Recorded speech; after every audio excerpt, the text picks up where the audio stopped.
আজ বানাতে চলেছি একেবারেই একটু অন্যরকম ও ইউনিক একটি রেসিপি, কাঁকরোল দিয়ে মসুর ডালের বড়া। কাঁকরোল আর মসুর ডাল দিয়ে এমন মজার বড়া আগে হয়তো অনেকেই খাননি। দেখতে যেমন সুন্দর, খেতেও কিন্তু দারুণ সুস্বাদু। তাহলে দেরি না করে চলুন আজকের এই মজার রেসিপিটা আমি কিভাবে বানাচ্ছি সেটা পুরোটা দেখুন।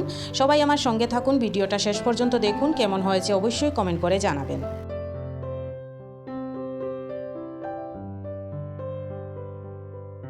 প্রথমেই আমি নিয়ে নিয়েছি 6টি মাঝারি সাইজের কাঁকরোল।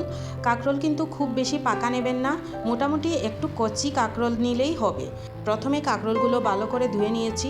ধোয়ার পর মনে হলো কাঁকরোলের গায়ে যে ছোটো ছোটো কাঁটাগুলো রয়েছে সেগুলো যদি একটু চেঁচে পরিষ্কার করে নিই তাহলে খেতে আরও ভালো লাগবে। তাই এবার আমি কাঁকরোলগুলোর গায়ের কাঁটাগুলো হালকা করে চেঁচে পরিষ্কার করে নিচ্ছি। তারপর কাঁকরোলগুলো কেটে পরবর্তী ধাপের জন্য প্রস্তুত করে নেব।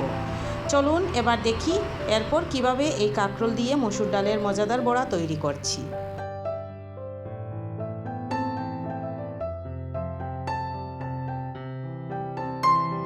হ্যালো এভরিওয়ান, কেমন আছেন আপনারা সবাই? আশা করছি আল্লাহর রহমতে আপনারা সবাই ভালো আছেন, সুস্থ আছেন এবং পরিবারের সকলকে নিয়ে সুন্দর সময় কাটাচ্ছেন। আমিও আলহামদুলিল্লাহ আমার পরিবারকে নিয়ে খুব ভালো আছি। প্রতিদিনের মতো আজও আপনাদের জন্য নিয়ে হাজির হয়েছি আমার নতুন একটি ভিডিও নিয়ে। আমার আজকের এই ছোট্ট ভিডিওটিতে আপনাদের সবাইকে জানাই অনেক অনেক ভালোবাসা ও আন্তরিক স্বাগতম। আপনারা যারা নিয়মিত আমার ভিডিও দেখেন, আমার পাশে থাকেন, ভিডিওটিতে লাইক কমেন্ট করেন এবং এত ভালোবাসা দেন, আপনাদের প্রত্যেককে আমার হৃদয়ের অন্তর থেকে অনেক অনেক ধন্যবাদ।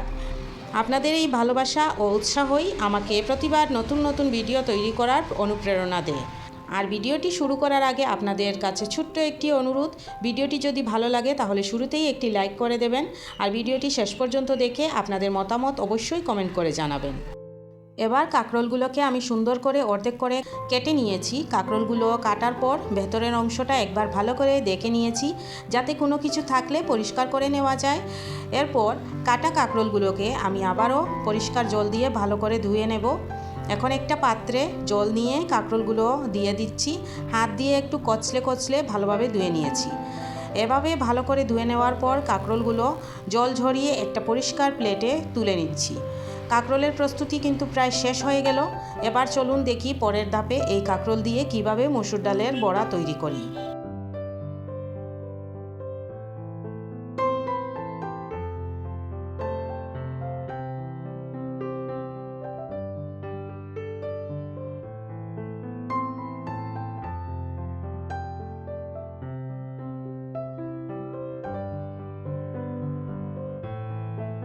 এবার আমি চুলায় একটি প্যান বসিয়ে তাতে পরিমাণ মতো জল দিয়ে দিচ্ছি। জলের মধ্যে সামান্য লবণ আর একটু হলুদ দিয়ে দিয়েছি। এতে কাঁকরোলগুলো সেদ্ধ হওয়ার পাশাপাশি হালকা একটু সুন্দর রঙও আসবে। এবার ধুয়ে রাখা কাঁকরোলগুলো একে একে এই জলের মধ্যে দিয়ে দিচ্ছি। সবগুলো কাঁকরোল দিয়ে দেওয়ার পর এবার এগুলোকে হালকা আঁচে সেদ্ধ হতে দেব।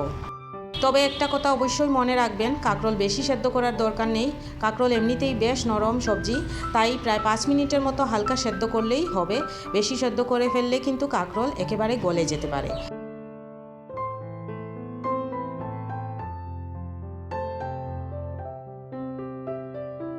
এই দেখুন কাঁকরোলগুলো সুন্দরভাবে সেদ্ধ হয়ে এসেছে। এবার চুলা থেকে নামিয়ে এগুলো একটা প্লেটে তুলে নিয়েছি, একটু ঠান্ডা হতে দিচ্ছি। এবার আসছে গুরুত্বপূর্ণ একটি ধাপ। একটি চামচের সাহায্যে কাঁকরোলের ভেতরের বীজসহ নরম অংশটি খুব সুন্দরভাবে বের করে নিচ্ছি। আপনারা দেখতেই পাচ্ছেন আমি সাবধানে ভেতরের অংশটা তুলে নিচ্ছি। এই ভেতরের অংশটা কিন্তু আমি ফেলে দিচ্ছি না। পরের ধাপে আমাদের রেসিপিতে এটা কাজে লাগবে, তাই আপনারাও এটা ফেলে দেবেন না। এভাবেই সব কাঁকরোলগুলো থেকে আমি ধীরে ধীরে ভেতরের অংশগুলো বের করে নেব।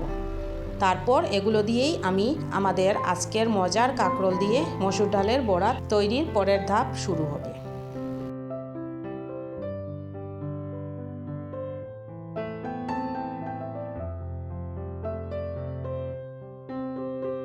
এবার চলে এসেছি আমাদের রেসিপির একদম মূল ধাপে। এখানে আমি নিয়েছি একটি বড় সাইজের পেঁয়াজ, যেটা খোসা ছাড়িয়ে ভালোভাবে কুচি করে রেখেছি, আর নিয়েছি এক বাটি মসুর ডাল। মসুর ডালটা আমি আগে থেকেই ভালো করে ভিজিয়ে রেখেছিলাম। এবার জল ঝরিয়ে ডালটা একেবারে প্রস্তুত করে নিয়েছি। আর একটু আগে যে কাঁকরোলের ভেতরে নরম বীজের অংশটা বের করে রেখেছিলাম সেই অংশটুকু মিক্সার গ্রাইন্ডারে দিয়ে দিচ্ছি। এর সঙ্গে ভিজিয়ে রাখা মসুর ডালটাও দিয়ে দিলাম। এখন দুটোকে একসঙ্গে ভালো করে পেস্ট করে নেব। তবে একটা বিষয়ে খেয়াল রাখবেন, একেবারে মিহি করে পেস্ট করবেন না। ডালের মধ্যে হালকা হালকা দানা থাকে, সেইভাবেই একটু মোটা করে পেস্ট করবেন। এতে বড়াগুলো ভাজার সময় বাইরেটা সুন্দর মুচমুচে হবে আর খেতেও বেশ ভালো লাগবে।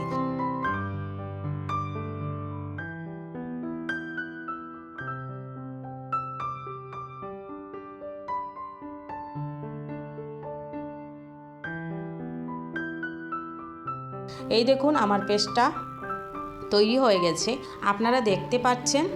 আমি একেবারে মিহি করিনি, হালকা দানা দানা রেখেছি। এবার এই পেস্টটা একটি বাটিতে নামিয়ে নিয়েছি।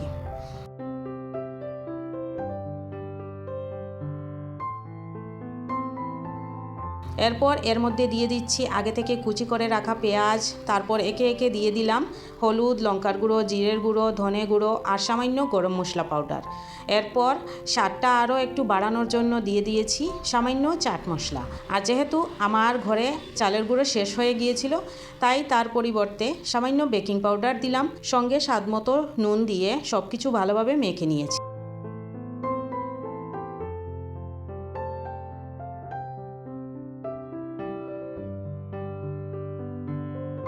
ও হ্যাঁ, একটা জিনিস দিতে আমি কিন্তু একেবারেই ভুলে গেছিলাম, কসুরি মেথি।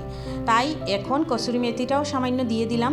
কসুরি মেথির সুন্দর গন্ধটা এই রেসিপিতে বেশ ভালো করে একটা ফ্লেভার দেবে।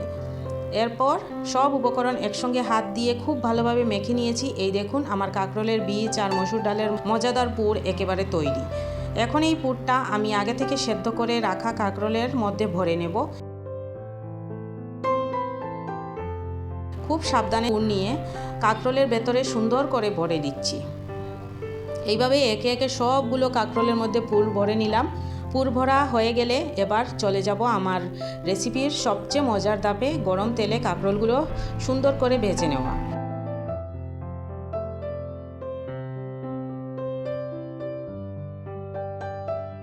এবার চলে এসেছি আমাদের রেসিপি একদম শেষ এবং সবচেয়ে মজার ধাপে। কড়াইতে তেল গরম করে নিয়েছি। এখন একে একে পুর ভরা কাঁকরোলগুলো গরম তেলের মধ্যে ভেজে নেব। তবে এখানে একটা বিষয় অবশ্যই খেয়াল রাখবেন, আঁচটা একদম বেশি করবেন না। কাঁকরোলগুলো আমাদের অল্প আছে ধীরে ধীরে ভাজতে হবে, কারণ আঁচ বেশি হয়ে গেলে বাইরের অংশটা খুব তাড়াতাড়ি লাল হয়ে বা পুড়ে যেতে পারে, কিন্তু ভেতরের মসুর ডালের পুরটা ভালোভাবে রান্না হবে না।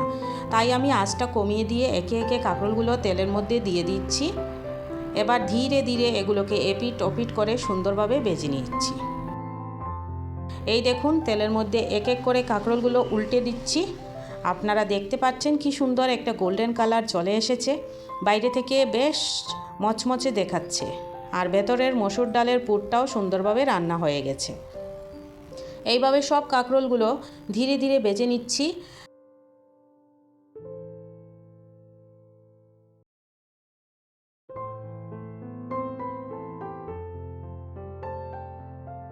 আর এই দেখুন আমার কাঁকরোল দিয়ে মসুর ডালের বড়া প্রায় তৈরি হয়ে গেছে। এবার ভাজা বড়াগুলো একটা প্লেটে তুলে নিয়েছি। আর এই হলো আমার আজকের রেসিপির একদম ফাইনাল লুক।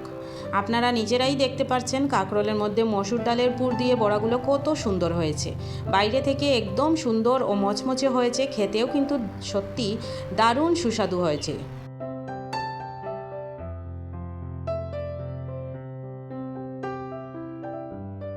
সত্যি বলতে এত সহজ কিছু উপকরণ দিয়ে এমন একটা ইউনিক রেসিপি হবে, সেটা না বানালে হয়তো বুঝতেই পারতাম না। তাই আপনারাও একবার বাড়িতে অবশ্যই এই কাঁকরোল দিয়ে মসুর ডালের বড়া ট্রাই করবেন, আর বানালে কেমন হয়েছে সেটা আমাকে কমেন্টে জানাতে কিন্তু ভুলবেন না।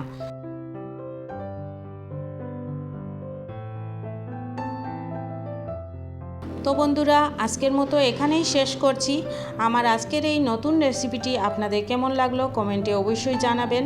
আর আমার চ্যানেলে যদি আপনারা নতুন হয়ে থাকেন, তাহলে এমনই নতুন নতুন ঘরোয়া ও মজার রেসিপি পেতে চ্যানেলটি অবশ্যই সাবস্ক্রাইব করে আমার পাশে থাকবেন।